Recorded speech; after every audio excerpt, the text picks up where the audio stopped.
আসসালামু আলাইকুম সবাই কেমন আছেন? আশা করি সবাই ভালো আছেন। এইটা হলো দিনাজপুর পলিটেকনিক ইনস্টিটিউট। আজকে আমি আপনাদেরকে দিনাজপুর পলিটেকনিক ইনস্টিটিউট দেখাবো। এখন আমরা ভিতরে ঢুকবো।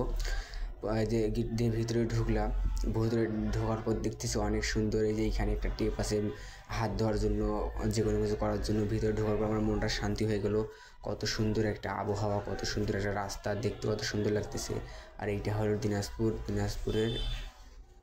দিনাজপুর জামে মসজিদ, যা এসিদের মধ্যে রাস্তার পাশে গাছগুলো দেখে আরও মন শান্তি হয়ে গেল। আর একটু সামনে আসলাম, সামনে আসতেছি, আসার পর রাস্তাটা অনেক সুন্দর। এখানে মাঠ আছে। তারপরে সামনে আসার পর দেখতেছি সামনে একটা হলো আপনার ছাত্রাবাস, বলতে হোস্টেলকে বোঝায়, যেটা শহীদ আমিনুল ইসলাম হোস্টেল।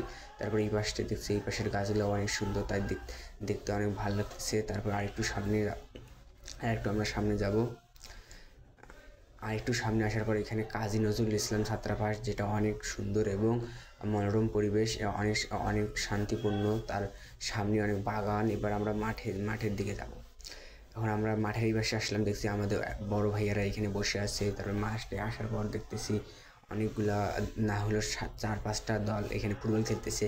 আর আপনাদের একটা কথা বলে রাখি, যেহেতু দিনাজপুর শহরে খুব একটা মাঠ নেই, তাই এই মাঠের উপর খুব বেশি একটা খেলা হয়। যে ওই পাশে দেখেন স্কাউট করতেছে, এখানে ভলিবল খেলে, এখানে মনে করেন দর্শকেরা খেলা দেখতেছে। তারপরে যে এই পাশে আমার বড় ভাইয়েরা ফুটবল খেলতেছে, যে এই পাশে আরেক বড় ভাইয়েরা ফুটবল খেলতেছে। আর এই যে দেখতে পাচ্ছেন, এটা দিনাজপুর জামে মসজিদ। তো গাইস, আজকের মতো এইটুকুই। ধন্যবাদ, সবাই ভালো থাকবেন।